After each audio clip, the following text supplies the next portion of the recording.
रवा डोसा म्हटलं की त्यामध्ये ना मैदा हा आवर्जून वापरला जातो. पण तुम्हाला माहितीये, या डोस्यामध्ये आपण थोडासा सुद्धा मैदा वापरणार नाही आहोत. तरी सुद्धा हा डोसा तुम्ही बघू शकतात किती छान जाळीदार झालेला आहे आणि महत्त्वाचं म्हणजे अजिबात तुकडे सुद्धा पडत नाहीये. यावरून कळतं की आपला डोसा किती मस्त झालेला आहे. जाळी सुद्धा बघू शकतात किती सुरेख पडलेली आहे. सोबतच डोस्यासोबत खाण्यासाठी एक छान अशी बटाट्याची चटणीची रेसिपी सुद्धा शेअर केलेली आहे. डोसाचं बॅटर कसं करायचं त्यासाठी अचूक प्रमाण सुद्धा शेअर केलेलं आहे. म्हणून रेसिपी शेवटपर्यंत नक्कीच बघा. आवडली असल्यास रेसिपीला लाईक, शेअर, कमेंट करायला विसरू नका. चला तर मग आजच्या इंटरेस्टिंग रेसिपीला सुरुवात करूया. तर रवा डोसा बनवण्यासाठी इथे कोणतीही वाटी किंवा मेजरिंग कप सेट करा आणि त्याने सर्व जिन्नस येथे मोजून घ्या. इथे मी एक वाटीने मोजून एक वाटी भरून बारीक रवा घेतलेला आहे आणि त्याच वाटीचा वापर करून इथे मी अर्धा वाटी इतपत तांदळाचा पीठ घेतलेला आहे. ज्यापासून आपण तांदळाची भाकरी बनवतो तेच पीठ इथं घेतलेलं आहे. आता ज्या वाटीने आपण तांदूळ, पीठ आणि रवा मोजून घेतलेला आहे, अगदी त्याच वाटीने आपण यामध्ये थोडं थोडं करून पाणी ऍड करूया. सुरुवातीला इथे मी आधी एक वाटी भरून पाणी घातलेलं होतं. बघू शकतात पूर्ण पाणी ऍब्झॉर्ब केलं आणि त्यानंतर आता मी इथे 2 वाटी भरून पाणी यामध्ये ऍड करत आहे. पाण्याचं प्रमाण मी तुम्हाला पुढे टोटल किती लागलं ते सांगेलच, पण सुरुवातीला मी इथं 3 वाटी भरून पाणी ऍड केलेलं आहे. यामध्ये अजिबात गाठी न ठेवता हे बॅटर आपण तयार करून घेतलेलं आहे.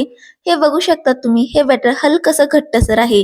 पण यामध्ये आपण रवा घातलेला आहे, तो अजून जास्त फुलतो, म्हणून याला आपल्याला कमीत कमी 10 ते 15 मिनिटासाठी रेस्टवर ठेवायचं आहे. तर हे पीठ आपण 15 मिनिटासाठी रेस्टवर ठेवूया. तोपर्यंत आपण छान अशी चटणी बनवून घेऊया. तर कढईमध्ये मी इथं 1 टेबलस्पून तेल घेतलेलं आहे. तेल छान गरम झालं की यामध्ये अर्धा चमचा मोहरी, अर्धा चमचा जिरं, अगदी चिमूटभर हिंग घातलेला आहे. आणि महत्वाचं म्हणजे कोणतीही भाजी बनवायची असेल ना सुकी, तर त्याची जी फोडणी आहे ना ती दणदणीत बसवायची.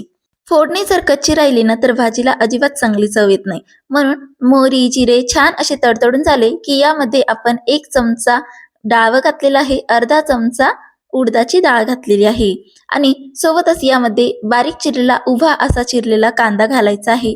सोबतच 2-3 हिरव्या मिरच्या घातलेल्या आहे. तिखट तुम्ही तुमच्या अकॉर्डिंग कमी अधिक करू शकतात.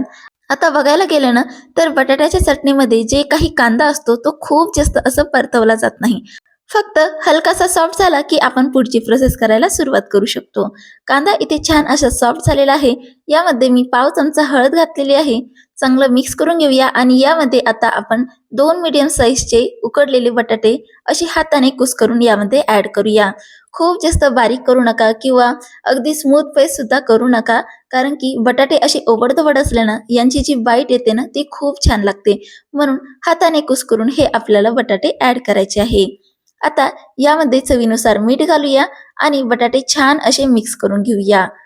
बटाटे इथं आधीच शिजलेले होते, म्हणून आपल्याला इथं खूप जास्त शिजवायची गरज पडत नाही. अगदी 10 ते 15 मिनिटांमध्ये ही आपली बटाट्याची भाजी बनून तयार होते. छान असं एकजीव झाल्यानंतर यामध्ये आपण हिरवी कोथिंबीर घालूया, व्यवस्थित मिक्स करून घेऊया आणि बघू शकता तयार झाली आपली अगदी चमचमीत अशी बटाट्याची भाजी. आता जोपर्यंत भाजी झाली तोपर्यंत आपला रवा इथे छान असा फुलला गेलेला आहे. बघू शकतात बॅटर थोडंसं असं घट्ट झालेलं आहे, पण इतकं घट्ट बॅटर आपल्याला हे डोसा बनवण्यासाठी लागणार नाही. म्हणून यामध्ये आपण थोडंसं पाणी घालूया आणि याची कन्सिस्टन्सी ऍडजस्ट करून घेऊया.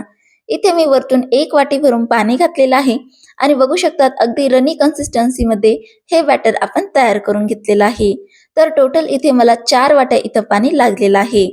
आता यामध्ये थोडीशी आपण कोथिंबीर घालूया, सोबतच अर्धा चमचा जिरे घालूया आणि चवीनुसार मीठ. यामध्ये तुम्ही अगदी फाईन चिरून कढीपत्ता सुद्धा ऍड करू शकतात. आणि बघू शकता तयार झाला आहे आपला रवा डोसाचा बॅटर. बघू शकता त्याची कन्सिस्टन्सी अगदी रनी आहे. यापेक्षा जर तुम्ही पातळ ठेवलं तर आपला जो रवा डोसा आहे तो खूप जास्त पातळ होईल आणि खूप मस्त कुरकुरीत सुद्धा होईल. पण इथे आपण हलकसं दाटसर ठेवलेलं आहे. याने देखील आपला डोसा अगदी जाळीदार आणि परफेक्ट बनेल.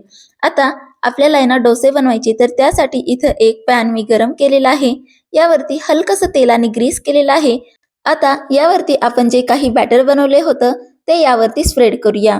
बघू शकतात छान अशी जाळी पडत आहे आणि सर्वात महत्त्वाचं म्हणजे आपल्याला तव्याचं टेम्परेचर अगदी छान असं गरम ठेवायचं आहे, तेव्हाच हे बॅटर टाकायचं आहे. त्यामुळे आपले जे बॅटर आहे, सॉरी जे काही डोसा आहे त्याला जाळी खूप छान पडते. तर वरची लेअर अशी हलकीशी कोरडी झाली की वरतून आपण थोडंसं तेल ब्रश करूया. यामुळे ना आपला डोसा जो आहे ना तो छान असा क्रिस्पी आणि कुरकुरीत बनेल.